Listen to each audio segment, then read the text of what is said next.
Well, so here we are at your rehearsal studios. Where is it? Preparing for the big Shpongle live event. So, how's it going? That was the sound of a tired man right there. It's like I can eternity. It's like we were born in this studio, we lived in this studio, we're dying in this studio, and we're being reborn on Friday night. Isn't it? It is. It's a kind of pretty windowless existence right now. Yeah, it's hard to tell night or day or the seasons or the time of my month. It's really very difficult. It's so just, yeah, sorry? How many people are in the band? Well, it's a bit like an elastic band. It stretches. And at the moment, there's about 12 people in the room. I don't quite know what all of them are doing, but they're all paid and they're going to be on the stage. It's a lot of musicians. 10 or 12, Si? Today we have myself on guitar and computers, you on flute, Dexter on computers, Andy on drums, Noguera on percussion, Harry on cello, Harry on vocals, Michelle Adamson on vocals, and then we've got Manu Delago coming in to play hang drum later. Wow. And then tomorrow we've got Pete on guitar, Chris on bass, and possibly Matt White coming for guitar as well. That is 12. Right. 12 musicians. 12 disciples.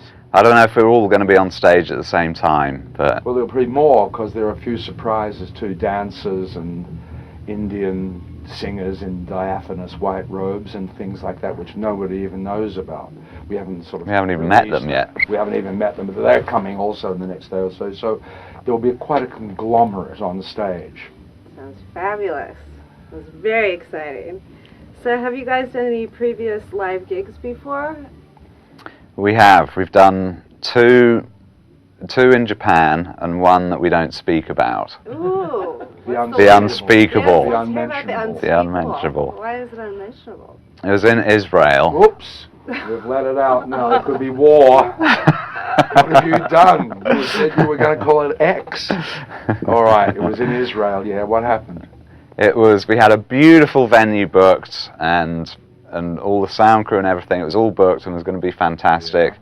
Suddenly at the last minute the venue changed and we should have really pulled out right there and then.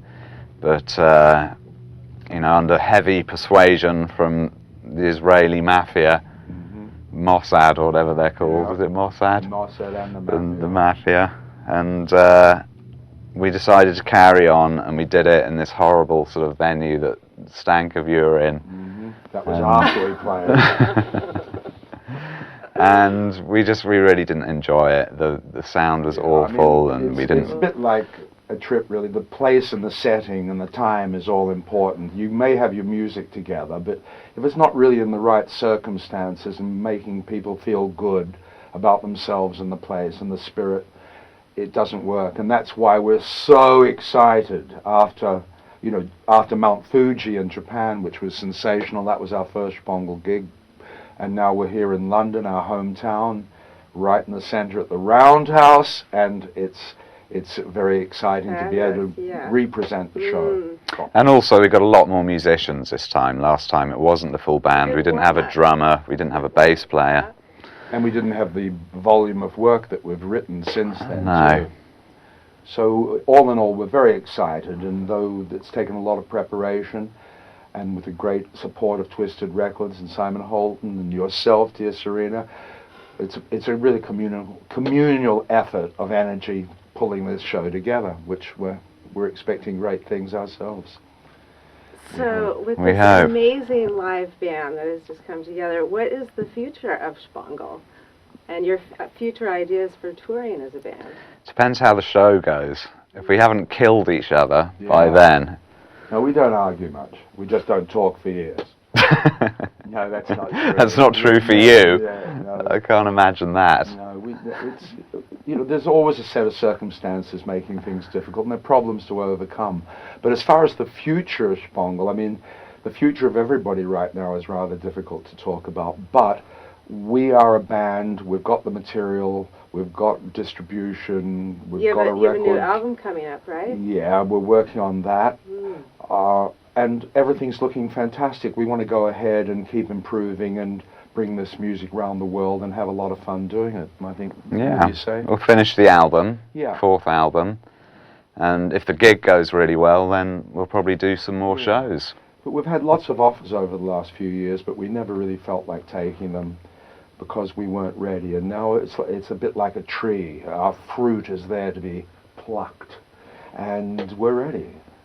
Feel your wheelbarrow and come along with us. So what's the inspiration been for this new album that you guys have been working on? I don't know if we ever sort of have a single inspiration. Would you say? I mean, inspiration is just sort of life and the life we lead and the people we meet. That's right. The books we read, the movies we watch.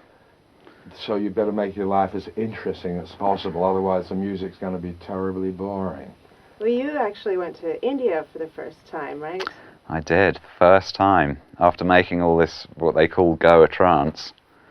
I didn't make it to Goa, but I made a step in the right direction and went to India. Did you make it to the trance? I didn't make it to the trance, no, unfortunately. But where did you make it to? What happened? Well, we went to Pushkar, the holy city, where they have the lake, where you can cleanse your colon with amoebas, and I must remember that. cleanse your aura. That was amazing. Pushkar was amazing. Jaipur we went to as well, and the same places we just sent Serena to go and shoot the album cover for Storm Thorgerson. The new album cover. It's very Indian. Yeah. We always have sort of Eastern flavors to your music, so to sort of, I imagine you going there and kind of getting to the source too must have been really sort of inspiring to get different sounds from the It's good having to sort of, have to use loops and kind of get into the real dirt and the earth of the environment. Must have been pretty amazing. Having listened to a lot of Indian music and stuff, we do use a lot of Indian sounds in our music, but to be able to actually go there and record the musicians for the first time. I mean, for the first 3 albums of Shpongle, we used a lot of samples, and we sampled a lot of stuff ourselves, but we used samples. This time we've gone more for the reality of finding the musicians we like and recording them, be it in hotel rooms or by the side of the road or wherever, and then incorporating those sounds. It was great. We went in Jaipur, we went to we got a rickshaw driver and said, we need some musicians, we need to record some musicians, and he said, my cousin has a music shop. And so we went to his cousin's music shop, and they had a whole wall full of various instruments, and we got them to sort of take down each instrument. What about this one? What does this one do? And then they bring in musicians to play it. And this guy came in, and I think he was playing the sarod, and he was awful. Oh, it sounded like he was torturing a cat.